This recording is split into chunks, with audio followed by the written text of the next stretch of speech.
USC holds on to beat Nebraska and keep their bowl game hopes alive. Derwin James is apparently the key for the Chargers defense tonight, and Dalton Knecht has a coming-of-age night out in New Orleans. At least he wasn't vomiting on Bourbon Street, but that's another story. Good morning. I'm James. This is your daily dose of sports and snark for the greatest sports city in the world, Los Angeles. This is the faithful Angelenos Morning Report. It's November 17, 2024. I am finally leaving San Francisco for good. Glory be to God in the highest on a Sunday. Of course, I'll be landing in Portland, which makes me wonder what the hell I'm thinking, but that's another story. If you like being in the know about LA sports, feel free to clickety-clack the like button. Clickety-clack the subscribe button.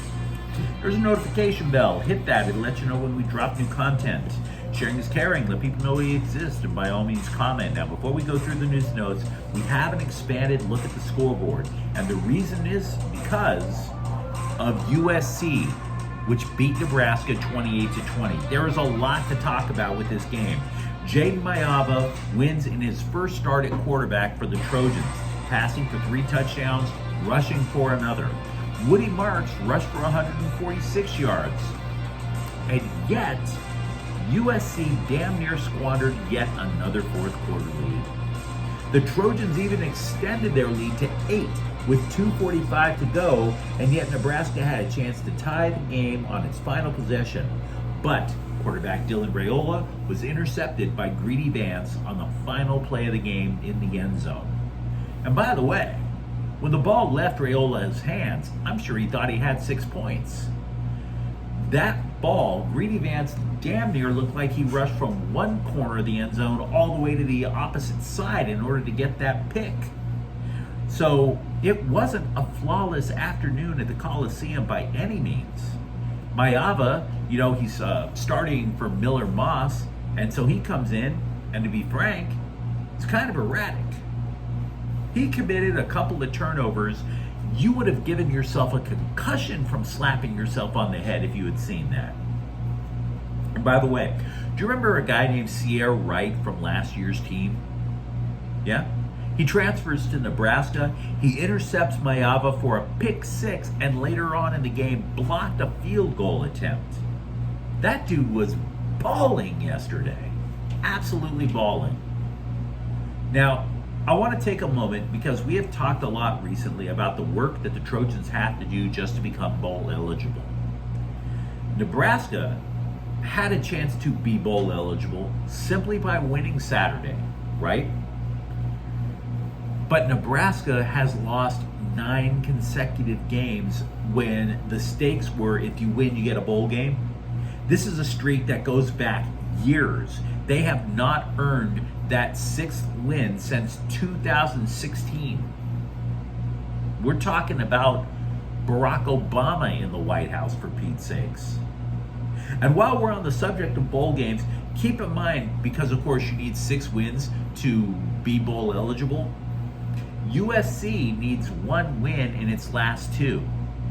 So take a moment. Think about UCLA. They need to sweep their final 2 games. And oh, by the way, who do the Bruins face Saturday? You guessed it. And, you start to wonder. What team would you favor? Be honest with yourself. I'm a USC guy. I don't hate UCLA. I have viewers from both schools watching this program. But what do you base it on? Both teams beat Nebraska. Both teams lost at Washington. The Bruins offense, kind of spotty at best. USC, meanwhile, changed quarterbacks. So in order for me to come up to you and say, I believe this team is going to win, I have to go in there and give you something to base it on. I got nothing to base it on. I have no certainty. Neither offense is giving you that certainty. The Bruins can either rush for a ton of yards, or D'Anton Lynn can just straight up shut them down. Because that defensive front over at SC, they don't hit the quarterback that often, but they do tackle pretty decently. That can stop a running game. Meanwhile, you look at Maeva, and you can see him creating and you can get visions in your head of Caleb Williams. And then he commits some of these idiotic turnovers, and you get visions in your head of Keaton Slovis. Now, you can tell me I'm wrong. I'm cool with you telling me I'm wrong. But I can't sit there and tell you with certainty that either team should be favored right now. It's a coin flip. Meanwhile, Lakers 104, New Orleans 99. Anthony Davis scored 31 points. He grabs 14 rebounds. Dalton Knecht added another 27 points. LeBron James 21. Kings 4, Detroit 1. Adrian Kempe scored twice for LA. Meanwhile, today, the Rams are at New England at 10 a.m. And no, we still don't know who's going to start at center for the Rams. Fortunately, the Patriots' pass rush, kind of mid.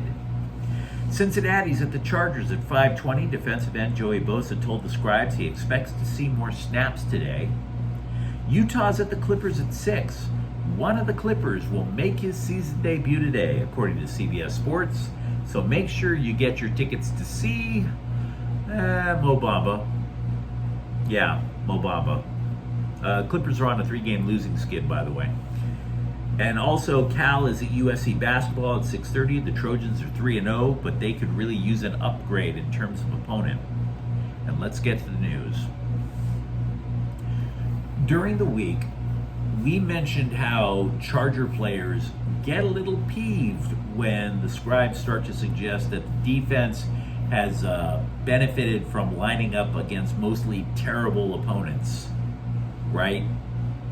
Teams that can barely figure out how to snap the ball to the center, let alone light up the sky with chunk plays. The Bengals are not part of that group.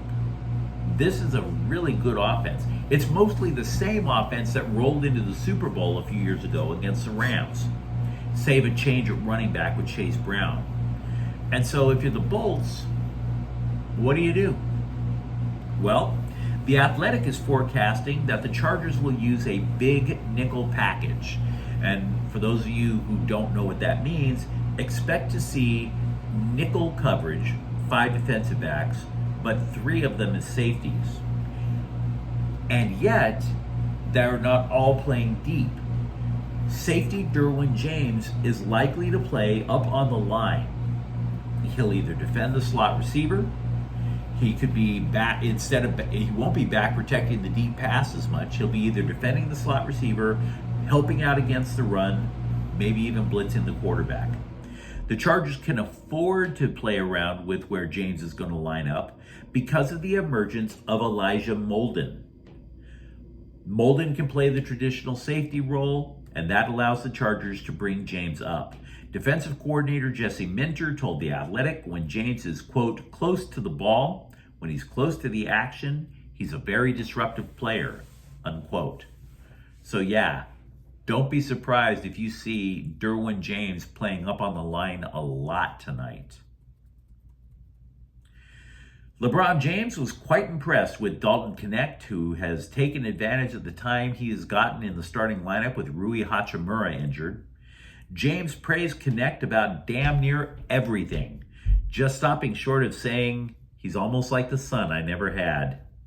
But seriously, folks, James said of Knecht, quote, he's 6'8", 6'9", and he's got a quick trigger, so it doesn't take long for him to get them up. He's sneaky athletic as well. When he starts getting those threes to go, and then he's putting the ball on the ground and finishing at the rim as well, we saw that a couple of times tonight. It was big time for us, especially with Rui being out and Cam being out, unquote. And yeah, Cam Reddish was out. He missed damn near all of last season with ankle problems, and then he missed Saturday's game out in New Orleans with, wait for it, ankle problems. The Lakers were not only missing Rui Hachimura, they were not only missing Cam Reddish, the Lakers were down 6 players in the game. 6.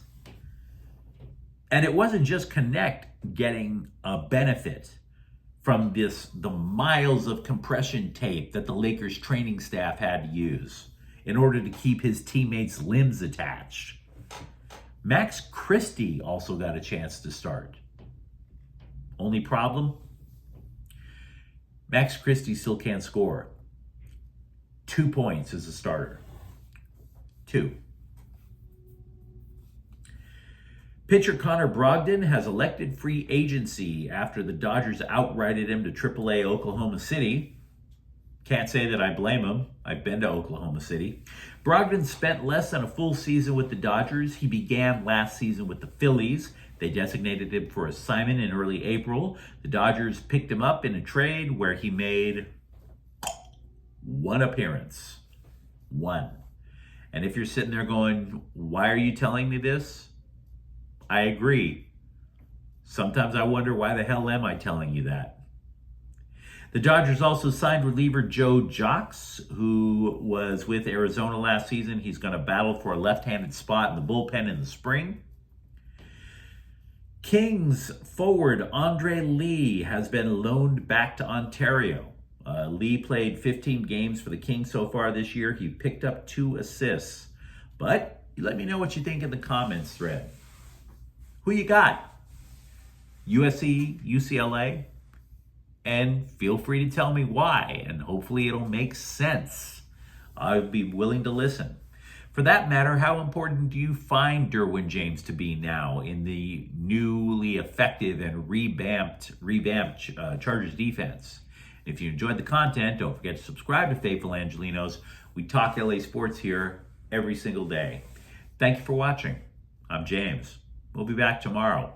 Faithful Angelenos is a Kian Corte El Queso production. Take care.